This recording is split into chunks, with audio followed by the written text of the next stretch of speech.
Hey, what's going on, guys? It's FPL Yusuf here, and welcome back to another video on my YouTube channel. Today, I'm going to be bringing you guys my Game Week 3 bus team review. We're going to take a look at how we currently got on in Game Week 2. We'll also take a look at what the team and transfers I'm looking to make for this week and how we're lining up for the Saturday deadline as well. So I do hope you guys enjoyed this video. If you do, don't forget to drop a thumbs up and subscribe down below. But let's just jump straight into it.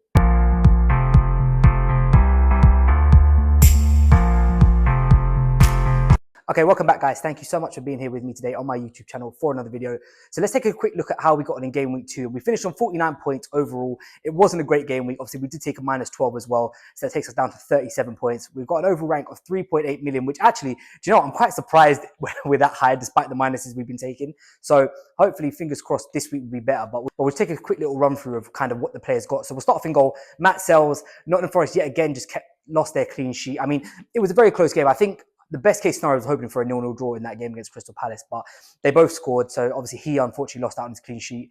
Nori, we got very unfortunate with. He came off in about the 22nd minute. I mean, Man City lost the game anyway. So, you know, if he'd stayed on, they probably would end up losing that clean sheet regardless. But he obviously only got the 1 pointer. He is a doubt for injury. So we are going to get rid of him this week, but I'm going to come on to that in the next part. We started Reynildo against Burnley. I was hoping that this would be one of the bankers for a clean sheet just because of the way Sunderland got off to the mark against West Ham in Game Week 1, but it wasn't the case. They did lose 1-0. He came back with 3 points though, so overall not the worst. Gabriel coming back with a clean sheet as well, which was kind of a banker and one of the reasons why we brought him in last week. So defense overall, it really did leave a lot to be desired, but hopefully fingers crossed this coming week will be better. Then we come on to the midfield, a little bit more of returns from them. Obviously Bukayo Saka getting a goal as our captain. He did unfortunately get injured and come off early. He probably would have ended up playing through 90 minutes and maybe, you know, could have got a bit more in that game, but we'll take a return on the captaincy nonetheless. Mo Salah coming up, when I say clutch, last minute of their game with an assist. So it was like the 90th plus 10, I think it was. They left it very late on. Semenyo also getting an assist. Reinders and John Arias, you know, not great. Obviously, Man City didn't play well at all. Probably should have ended up getting a goal. He probably wouldn't have had no part of it. He was a little bit unlucky in that regards.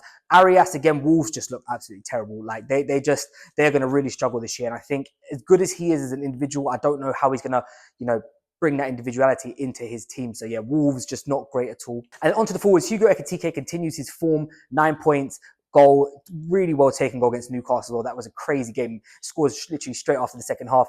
Ollie Watkins, on the other hand, very, very big disappointment. You know, Aston Villa losing 1-0 to Brentford. They had chances in the game. They wouldn't have many, but one did fall to Ollie Watkins, which on another day he probably would have ended up scoring. But overall, the team, a little bit underwhelming, just a little bit under the average. As I said, we are down at 3.8 million now. So hopefully, fingers crossed, this week will be the week that we sort of shoot up the ranks despite us about to take a minus. Right, so let's take a look at our Game Week 3 transfers. And we are going to be taking another 4 transfers. So it will be a minus 12 overall, 1 free and then 3 minuses. So just to give a quick disclaimer, if this is the first time watching this series, basically what this series is about is we're just trying to put out the most optimal team every week. It could be, some weeks might be a minus 4, might be no transfers at all. Other weeks might be a minus 12, minus 16, minus 24. It could be anything.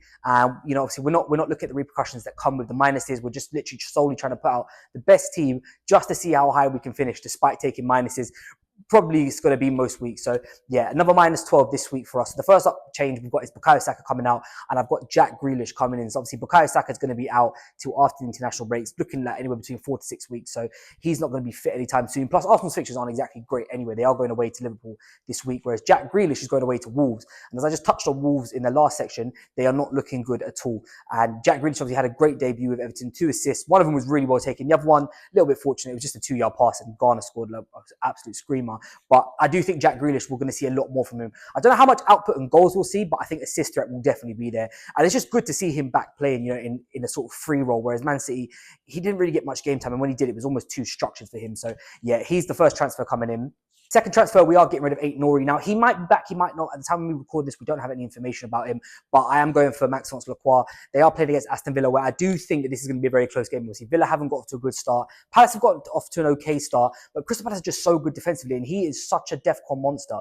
It's like, this is the sort of game where I could see Palace keeping a clean sheet, him racking up the DEFCONs, and then getting himself into bonus because of it. So yeah, we're going to make that transfer. Nori will be swapping to Lacroix. We're moving Ollie Watkins out before they play Crystal Palace, and we are bringing in Chris Wood. He's playing against West Ham United. So for me, it's just a banker fixture. There is a chance that I do captain him this week as well. So we're going to talk about that in the next part of the video. But yeah, Chris Wood is coming in to replace Ollie Watkins for a -8. And then last up will be John Arias moving to Brian Mbeumo for a -12. Now, I know Man United obviously had a horrible game last night against Grimsby Town. They went out of the cup. Brian Mbeumo did come off the bench, which means I would assume that he's going to start 100% because he was rested. He come on and he did score, so he's up and running with a goal. Hasn't yet to get one in the Premier League, but Burnley at home this week is a fantastic fixture. Despite Man United's form, I do think that there is an opportunity for him to get some points there. So we have gone for Bryan Mbeumo, which will complete our 4 transfers and a -12 this week. Right, so let's take a look at our game week 3 team we'll line up. So we've got a double up in Nottingham Forest defence. So Matt Sells continues to stay in goal. He's got West Ham United. This should be a clean sheet. Nottingham Forest have been very unlucky so far in the first 2. They arguably should have had at least 1, if not 2 clean sheets, but they have lost both of them. But I am hoping, obviously, because I've got a double up with Milenkovic in there, that this will be the week that they keep a clean sheet against the West Ham side, which just looks so poor going forward. They're not really creating many chances. They scored last week against Chelsea, but their XG was like 0. The chance that they scored it from was like a 0.01. It was just a Paqueta wonder goal. So I'm really hoping that Nottingham Forest can start their week off with a clean sheet and obviously get a double for us. Lacroix against Aston Villa, obviously we've talked about him. I think there's a high chance that, this is going to be a very low scoring game, which means if Crystal Palace do keep a clean sheet, he's probably going to end up racking up DEFCONs as well as bonus points. So I want a bit of that. Gabriel is the other one. Now, I have a sneaky feeling that Arsenal are going to keep a clean sheet, which is why I want an Arsenal defender there, because I think if Arsenal are going to go to Anfield and keep a clean sheet, it means that Gabriel, Saliba, Raya in particular are going to have a lot to do in the game, which means that there could be opportunity for DEFCON. Obviously, Gabriel offers the threat from set pieces too. So I'm actually slightly confident about my defense this week. I'm hoping that if all goes to plan, we will see big hauls from all of them with DEFCONs for some and obviously clean sheets for others as well. Then we come on to our midfield. So we've got the 2 new signings, as we said, Bryan Mbeumo against Burnley and Jack Grealish against Wolves. They're both playing 2 teams who defensively aren't that great at the moment. Obviously, I know Burnley come off the back with a clean sheet, but I do expect Man United to score. I know that they've just been knocked out by Grimsby Town, but they should be good enough to be putting at least a goal past Burnley. And I think Bryan Mbeumo has got a track record for scoring against these type of clubs. The newly promoted ones, the ones who are fighting relegation, he's usually very good against. So he's an outside captaincy choice as well, but we'll talk about that at the end. Jack Grealish, like I said, again, Wolves, fantastic fixture. Tijani Reinders has got Brighton. Now, I think that this could be a fixture that actually suits Man City and, Haaland, Reinders, those type of players, which is a shame why Aiton already got injured, because I think this could have been a game for him. So, yeah, Reinders stays. Mo Salah stays, despite the fact it's not a great fixture. And I don't really want to own Mo Salah for this week. But, it just didn't seem worth taking a minus because Salah, if they do get a penalty, he will take it. And there's a high chance he's going to score it.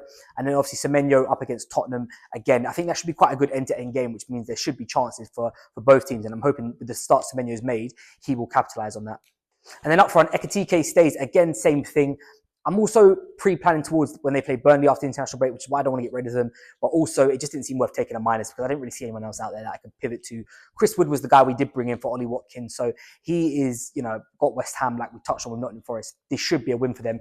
Captaincy this week is going to be between Bryan Mbeumo and Chris Wood. I think I'm leaning towards Chris Wood. I think maybe a little bit of recency bias with that Man United result against Grimsby has kind of put me off a little bit. But I think Chris Wood, 90% is going to be my captain for this week. And that is what our Game Week 3 team is looking like. Okay, thank you guys so much for watching this video. If you have enjoyed it, please don't forget to drop a thumbs up and subscribe down below. I will be back tomorrow with the final team selection video. We'll go over, some key questions surrounding the Game Week 3 deadline. I'll show you guys what my free hit draft is looking like because I have activated it. We'll take a look at some sort of FPL stats, some DEFCON stats, some expected goals, clean sheets, all that good stuff. So stay tuned for that. But thank you all so much for watching this video, and I'll catch you guys next time.